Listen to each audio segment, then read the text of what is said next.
ایک ایسا عذاب جس نے 3 بڑے شہروں کو نیست و نابود کر دیا۔ اس عذاب کے دوران ایسا کیا ہوا کہ ایک عورت پتھر کے مجسمے میں تبدیل ہو گئی؟ وہ عورت کون تھی اور اس نے ایسا کیا گناہ کیا تھا کہ قیامت تک کے لیے لوگوں کے لیے عبرت کی نشان بن گئی؟ اس ویڈیو میں ہم حضرت لوط کی بیوی کے پتھر بننے کے عبرتناک واقعے کو جانیں گے۔ قوم لوط تاریخ کی ایک ایسی قوم ہے جنہوں نے گناہ کا ایک نیا طریقہ ایجاد کیا تھا، یعنی اس قوم کے مرد مردوں سے جنسی تعلقات بنایا کرتے تھے اور اپنی خواہش پوری کرتے۔ لہٰذا اللہ تعالیٰ نے انہیں اس گناہ عظیم کو چھوڑ کر صحیح راہ پر لانے کے لیے اپنے پیغمبر حضرت لوط علیہ السلام کو ان علاقوں میں مبعوث فرمایا جسے تاریخ میں سدوم کہا جاتا ہے۔ حضرت لوط نے اپنی قوم کو اللہ کے عذاب سے ڈرایا اور بہت سمجھایا کہ یہ بدفعلی اور ایک عظیم گناہ ہے۔ اللہ نے تمہارے لیے عورتوں کو پیدا فرمایا ہے، لہٰذا اپنی خواہشات کو حلال طریقے سے پوری کرو اور اس گندگی سے توبہ کر لو۔ لیکن ان کی قوم نے حضرت لوط کے دعوت کو ٹھکرا دیا اور یہ کہہ دیا کہ اگر تمہارا رب ہم پر عذاب لانے والا ہے تو ہم تیار ہیں، تم اپنے رب سے عذاب کا مطالبہ کر دو۔ لہٰذا عنقریب اللہ کا عذاب ان پر قہر بن کر نازل ہونے والا تھا۔ ہوا یوں کہ اللہ نے 3 فرشتے انسانی شکل میں سدوم کی طرف روانہ کیے، جو حضرت لوط علیہ السلام کے گھر آئے اور یہ درخواست کی کہ ہم مسافر ہیں اور آج رات آپ کے گھر ٹھہرنا چاہتے ہیں۔ حضرت لوط پریشان ہوئے کیونکہ اگر ان مسافروں کو سدوم کا کوئی شخص دیکھ لیتا تو وہ ان خوبصورت جوانوں کو پکڑ لیتا، کیونکہ یہ بدکار قوم سدوم سے گزرنے والے مسافروں کو بھی نہیں چھوڑتے تھے، اور اگر کوئی راہگیر اس علاقے سے گزرتا تو وہ انہیں پکڑ کر ان سے جبراً بدفعلی کیا کرتے تھے۔ لوط علیہ السلام جانتے تھے کہ ان مہمانوں کو سدوم کے لوگوں سے بچانا بہت مشکل ہے، اس کے باوجود آپ نے ان نوجوانوں کو اپنے گھر میں پناہ دی۔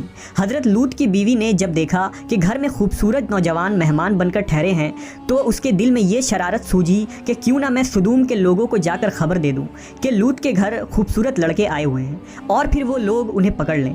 دراصل حضرت لوط کی بیوی اب تک آپ پر ایمان نہ لائی تھی، وہ کافر و منافقہ تھی اور اپنے قوم میں ہونے والے تمام تر برے کام کی حمایت کرتی تھی۔ امام قرطبی کے مطابق لوط علیہ السلام کی بیوی کا نام وائلہ یا والعہ تھا، وہ خود ایک معزز خاندان سے تعلق رکھنے والی عورت تھی۔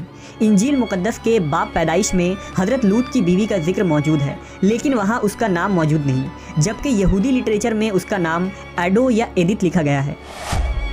لہٰذا جب وائلہ کو یہ علم ہوا کہ یہ خوبصورت نوجوان آج رات ہمارے گھر مہمان ٹھہرنے والے ہیں تو وہ فوراً سدوم کے شریر ترین لوگوں کے پاس گئی اور کہا کہ تم لوگ یہاں کیا کر رہے ہو؟ 3 خوبصورت نوجوان لڑکے میرے شوہر لوط کے یہاں مہمان بن کر ٹھہرے ہیں، وہ آج رات میرے گھر میں ہی رہیں گے۔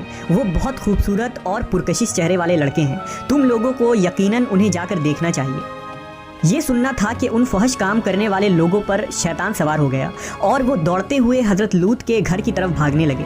کچھ دیر بعد حضرت لوط کے گھر کے باہر ایک جم غفیر لگا تھا، لوگوں نے ان کے گھر کو گھیر رکھا تھا اور ان لڑکوں کے ساتھ بدفعلی کے ارادے سے دیوار پر چڑھنے لگے تھے۔ کچھ لوگ دروازے توڑنے کی کوشش کر رہے تھے۔ وہ نوجوان لڑکے جو دراصل مقدس فرشتے جبرائیل، اسرافیل اور میکائیل علیہ السلام تھے، انہوں نے حضرت لوط سے کہا کہ آپ فکر نہ کریں، ہم اللہ کی طرف سے بھیجے ہوئے فرشتے ہیں، ان بدکاروں پر جلد ہی عذاب آنے والا ہے، آپ اپنے اہل و عیال کو لے کر اس بستی سے نکل جائیں۔ رات ختم ہونے سے قبل آپ کو ان بستیوں سے نکلنا ہوگا اور نکلتے وقت کوئی شخص بھی پیچھے مڑ کر نہ دیکھے، ورنہ وہ بھی عذاب میں گرفتار ہو جائے گا۔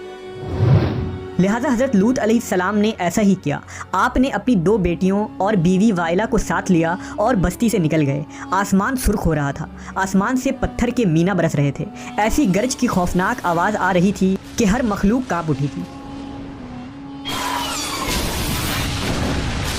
اس دوران حضرت لوط اپنی بیوی، بیٹیوں اور ان فرشتوں کے ساتھ جلدی جلدی قدم بڑھا رہے تھے اور چلتے وقت ان کی نظریں غضب الہی کے ڈر سے نیچے جھکی ہوئی تھی۔ اچانک پتھر اور آگ کا ایک بڑا پتھر سدوم کے شہر کے بیچوں بیچ گرا، جس سے بہت خوفناک آواز آئی۔ لہٰذا حضرت لوط کی منافقہ بیوی وائلہ جو اپنی قوم کے بدکاروں سے محبت رکھتی تھی، اس نے پیچھے مڑ کر دیکھا اور کہا، ہائے رے میری قوم! اس پر اللہ کے عذاب کا ایک پتھر اس کے اوپر گر پڑا اور وہ بھی ہلاک ہو کر اسی جگہ بت بن گئی۔